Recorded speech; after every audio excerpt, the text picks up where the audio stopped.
Hola de nuevo, con este vídeo vamos a intentar conocer un poco cómo era la sociedad en la época de la Alta Edad Media. En concreto, esa época se caracterizó por el llamado feudalismo. Entonces vamos a saber o aprender qué es el feudalismo y en qué consistía, ¿vale? Mirad, en principio la definición de feudalismo es el régimen político, social y económico que se da en Europa entre los siglos IX y XIII. El origen del feudalismo está en la descomposición del imperio carolingio, del imperio de Carlomagno. Carlomagno al morir deja en herencia a sus tres hijos el imperio carolingio. Y ese imperio va a ser organizado en condados, son territorios dirigidos por un conde, y marcas, territorios dirigidos por un marqués. Y esos territorios se sitúan en la periferia del imperio con la intención de protegerlo de las posibles invasiones de los pueblos que solían invadir territorios en aquella época, los vikingos por el norte, los pueblos islámicos por el sur o incluso los húngaros por el este. Los condes y marqueses que estaban al frente de esos territorios tenían la autoridad real para cobrar impuestos, administrar justicia y garantizar la seguridad en todos esos territorios. A la muerte de Carlomagno hemos dicho que el imperio se dividió entre sus sucesores y entonces estos territorios fueron atacados, como hemos dicho antes, por vikingos, húngaros y musulmanes. Esta sensación de inseguridad llevó a los reyes a pedir ayuda a los nobles para salvaguardar los territorios cristianos. De ahí vienen las marcas y los condados. Bueno, pues se establecen unas relaciones entre el rey y los nobles, los señores al cargo de esos territorios. Entonces el noble pasa a ser un vasallo del rey. Se establece lo que se llaman las relaciones de vasallaje. Bueno, pues los reyes, como no tenían un ejército propio, no podían defender sus territorios y entonces dependían de los nobles que estaban en esos territorios periféricos para proteger su reino, ¿no? Entonces, con esos nobles es con los que se establecen las relaciones de vasallaje. Vamos a ver esas relaciones en qué consistían. Aquí tenemos una imagen que más o menos intenta, pues resumirla. Aquí tenemos el rey y arrodillado frente al rey tenemos al noble. Bueno, pues el señor le permite al vasallo, al noble, un territorio, un feudo, unas tierras. El noble va a estar al frente de esas tierras y va a impartir justicia y va a proteger esas tierras. Esas tierras hemos dicho que son tierras que forman parte del reinado, del reino que dejó el imperio carolingio y son tierras que están muy sometidas a invasiones. Entonces por eso los nobles que sí tenían ejército pues van a proteger esas tierras.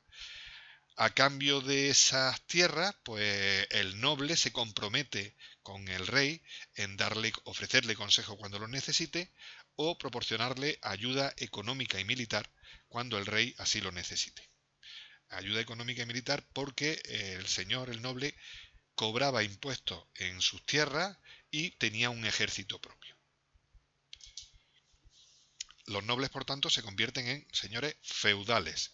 El nombre de feudal viene por el nombre de las tierras que se le dan. Las tierras se llamaban feudos. Entonces, a su vez, estos nobles, estos señores feudales, el conde, el marqués, el duque, podían establecer relaciones de vasallaje con nobles de menor rango, como por ejemplo los varones o los vizcondes. ¿De acuerdo?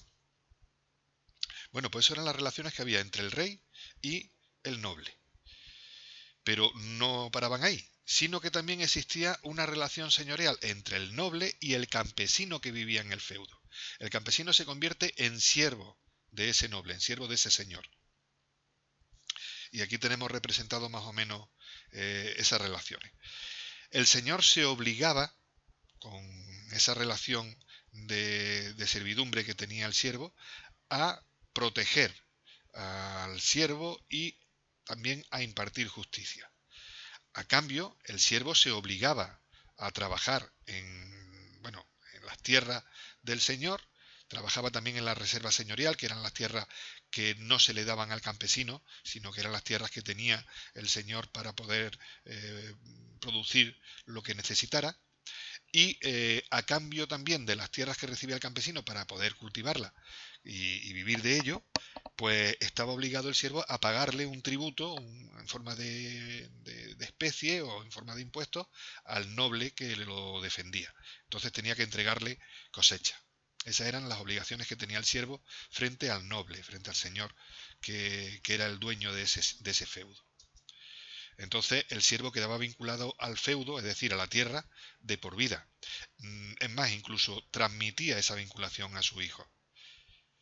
De manera que el que nacía siervo, pues seguía siendo siervo y no podía aspirar a nada más.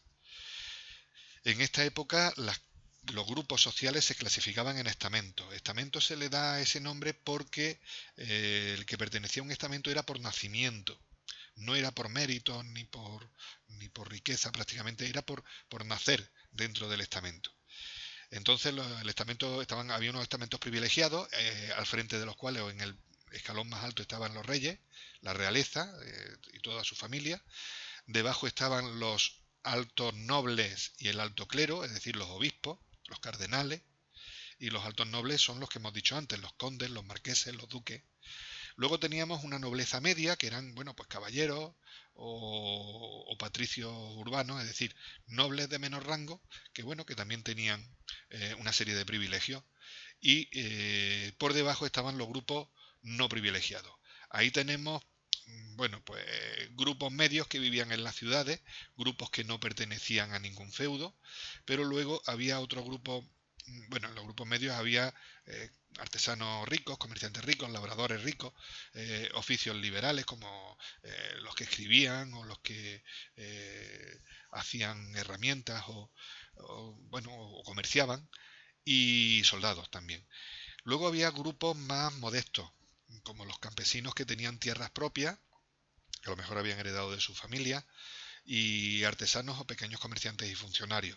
Y por último, en el escalón más bajo, pues estaban los estratos más pobres. Estaban los siervos de los feudos, los jornaleros, es decir, los que trabajaban por un jornal y iban de un lado a otro en función de las cosechas que hubieran, como sigue existiendo hoy en día, campesinos sin tierra, asalariados de oficios pobres, etcétera, etcétera. Y también en el último escalón, bueno, pues los marginados, los que no tenían nada, ni de trabajo, ni de tierra, ni nada de nada. En los nobles destacamos entonces la alta nobleza, que eran los vasallos directos del rey, condes, duques, marqueses, y la baja nobleza, que eran los caballeros menos poderosos. O sea, la función que tenían los nobles era la actividad militar y la guerra, y estaban obligados a ayudar al rey cuando el rey lo necesitara. Luego teníamos el clero.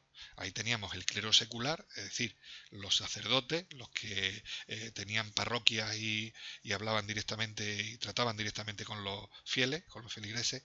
Y luego teníamos el clero regular, que eran los monjes que vivían en monasterios, que en aquella época, en la Alta Edad Media, eran muy numerosos. No solo eso, sino que tenían también mucho poder. Incluso los monasterios tenían tierra y feudo a su cargo, ¿no?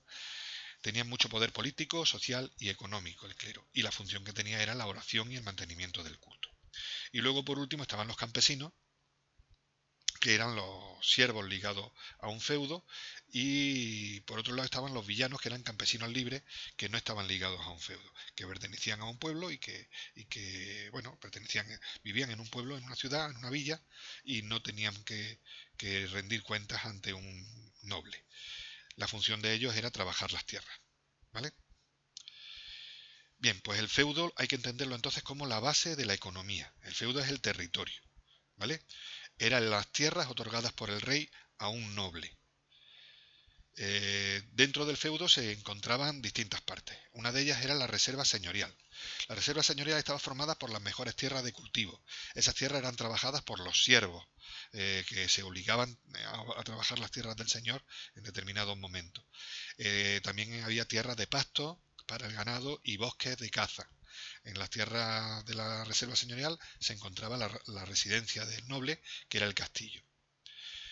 Luego estaban los mansos, que eran las parcelas que se entregaban al siervo o a campesinos libres a cambio de renta, es decir, de alquileres, bien en metálico o bien en especie. Una parte de la cosecha tenían que entregarla entonces al noble, que era el dueño del feudo. Recordemos que el feudo se lo habían entregado el rey a cambio de que el noble ayudara al rey. Hemos hablado de que también los nobles recibían rentas señoriales. ¿Qué son las rentas señoriales? Bueno, pues las recibían en forma de impuestos pagados por los siervos que tenían en su feudo. También eran parte de la cosecha que producía el propio siervo, y prestaciones personales, por ejemplo, en forma de trabajo en la reserva señorial. Y por último, también tenían derechos de monopolio sobre los oficios que había en aquel feudo, por ejemplo el molino. Si un siervo cultivaba trigo y quería hacer harina, tenía que utilizar el molino del noble y tenía que pagar por ello.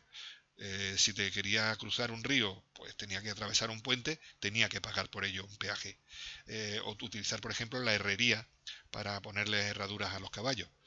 En definitiva, el noble vivía de todo esto, era una clase privilegiada, no tenía que pagar impuestos ni nada de eso, sino que al contrario recibía los impuestos de la gente que trabajaba para él.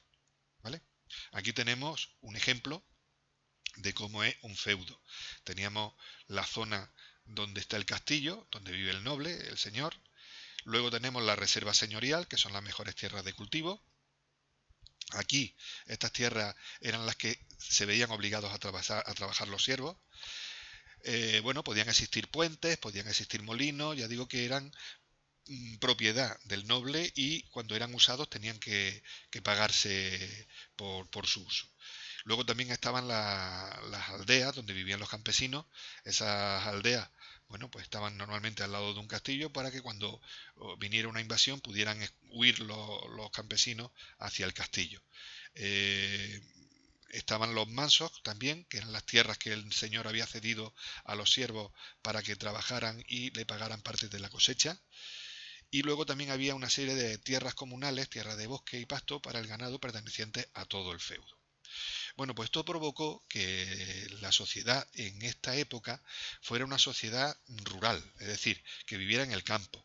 Las ciudades se fueron abandonando debido fundamentalmente a esa sensación de inseguridad provocada por las invasiones, que normalmente acudían a donde podía haber más gente, entonces normalmente acudían a las ciudades.